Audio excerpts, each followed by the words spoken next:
Quel levier vous avez utilisé pour que votre équipe elle affiche un tel visage et finalement si différent de l'adversaire? On a l'impression que c'était exactement le scénario inverse de ce qui s'est passé il y a Beaucoup 6 parler mois. avec mes joueurs, comme d'habitude. Voilà. Bonne relation avec mes joueurs, bon esprit. Voilà, Est-ce qu'il y avait ce match aller quand même qui... Non, je l'ai Vous dit avez aux visé, joueurs, quoi. on s'est servi du match aller, de certaines images du match aller où il y avait eu de très bonnes choses, notamment pendant les 30 premières minutes. Mais il y avait pas, on n'a pas mis l'accent sur le côté orgueil, fierté. J'ai surtout mis l'accent sur le jeu, sur ce qu'on a bien fait ces derniers temps. Rennes, Marseille, et je maintiens à Aston Villa, avant le premier but, je le maintiens. Et c'est surtout là-dessus que j'ai mis l'accent, d'être capable de reproduire ce genre de performance, et que c'était par le jeu surtout qu'on allait pouvoir gagner ce match, et non pas être sur la rivalité, sur une agressivité au-dessus de la moyenne qui aurait pu nous amener à disjoncter. C'était pas du tout ça le discours. Le discours il était axé sur ce qu'on était capable de faire dans le jeu pour mettre en difficulté cette équipe. Bonsoir Bruno. Bonsoir. On se souvient des matchs contre Strasbourg ou l'Étoile Rouge où il y avait un déficit d'engagement. Là, ça a été total, tous les ballons étaient pour vous. Est-ce que c'est une fierté justement d'avoir su remonter la pente comme ça? Vous avez des petits regrets en se disant mince, là on est troisième avec des performances comme ça et on a passé un mois et demi avec le frein à main.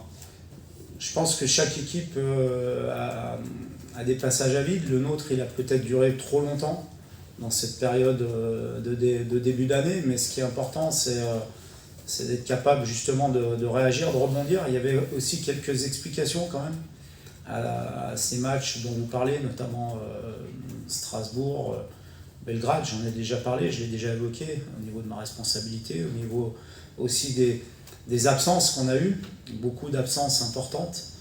Mais en tout cas, même dans ces moments difficiles, on a tous fait front dans le club, tous ensemble. On a gardé nos valeurs d'humilité, de travail et de solidarité. Et même quand ça a été très très difficile, on a toujours ressenti ça autour de nous. Et je pense que c'est ça qui est important. Et puis petit à petit, on a su revenir. On a su revenir en n'étant pas toujours beau. Je pense par exemple le match à Angers, qu'on a gagné 1-0, le match contre Nantes, ici. Mais avec des valeurs, avec de l'humilité. Et je pense que là, avec le retour de la confiance, ça nous permet de retrouver un visage qu'on avait déjà montré dans la première partie de saison. Et parce qu'il y a de la qualité, bien sûr, technique dans cette équipe, mais il y a aussi un formidable esprit qui nous permet justement de rebondir après des moments difficiles. Bonsoir Bruno. Bonsoir. Pour compléter cette question, avec cette belle dynamique, avec aussi le retour de Benjamin André, de Samir Sarawi, qui n'était pas dans le groupe, mais qui est de retour quand même, enfin bientôt on l'espère, le retour d'Ethan Mbappé, et puis la perte de vitesse de peut-être quelques adversaires, je pense à notamment Lyon, on se dit que peut-être on peut aussi, côté Lille, jouer la Ligue des Champions la saison prochaine. Est-ce que c'est votre avis également? Ça, c'est le danger qui nous guette. Je viens de dire humilité, je parlais d'humilité. Et c'est ce dont on va avoir beaucoup besoin, parce que je sais que, évidemment, après un enchaînement qu'on vient de faire, battre Rennes, Marseille à l'extérieur, battre Lens ce soir, forcément, ça va faire beaucoup parler. Ça va peut-être beaucoup nous enflammer, mais à nous de garder la tête froide, à nous de nous rappeler d'où l'on vient. On vient de parler de la période de janvier. Rappelons-nous dans quel état on était, tout ce qu'on a pu subir à juste titre comme attaque, comme coup. Et ça, c'est important de s'en rappeler pour justement garder cette humilité, continuer à faire ce qu'on fait de bien en ce moment. Et puis on verra dans les 2 derniers matchs où on en est et quels sont les objectifs à ce moment-là. Mais je le redis, l'objectif prioritaire est la qualification en Coupe d'Europe. Et pour l'instant, on va parler que de ça. Bonsoir Bruno. Bonsoir. Est-ce que vous pouvez nous parler de la progression de Mathias Ferrand-Espardo dans la prise de profondeur? Parce que ce soir, il marque encore, il fait cette passe décisive, c'est un lapsus, mais il fait cette passe décisive après cette prise de profondeur.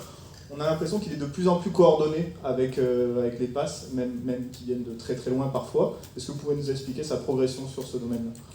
Oui, c'est un des domaines dans lequel il a progressé, il n'y a pas que celui-ci.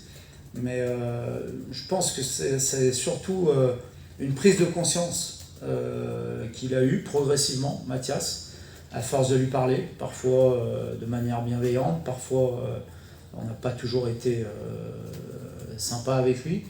Et je pense que ça lui a permis de prendre conscience de toutes ses qualités, ce qu'il était capable de faire justement dans ce domaine-là, mais aussi dans d'autres. Et c'est vrai qu'il a beaucoup progressé là-dessus. Il marque des buts, il fait marquer avec beaucoup d'appels en profondeur, des appels préparés, des appels indirects. Mais il n'y a pas que là où il a progressé. Je trouve qu'il a beaucoup progressé aussi dans ses efforts défensifs, dans le pressing, dans la constance qu'il met dans son pressing, et aussi dans la relation avec les autres joueurs quand il est trouvé dos au jeu, où il avait parfois un petit peu de mal à garder le ballon sous pression. Et là, on le voit décrocher, on le voit garder le ballon sous pression, être capable de se servir d'un soutien pour redemander. Donc il y a eu beaucoup de progression dans son jeu, c'est un jeune joueur avec beaucoup de potentiel. Il a encore une belle marge de progression, mais ce qu'il fait là, je suis content aussi parce que je sais que parfois on a été dur avec lui, moi le premier, mais c'était pour son bien et il avance, maintenant il faut qu'il continue.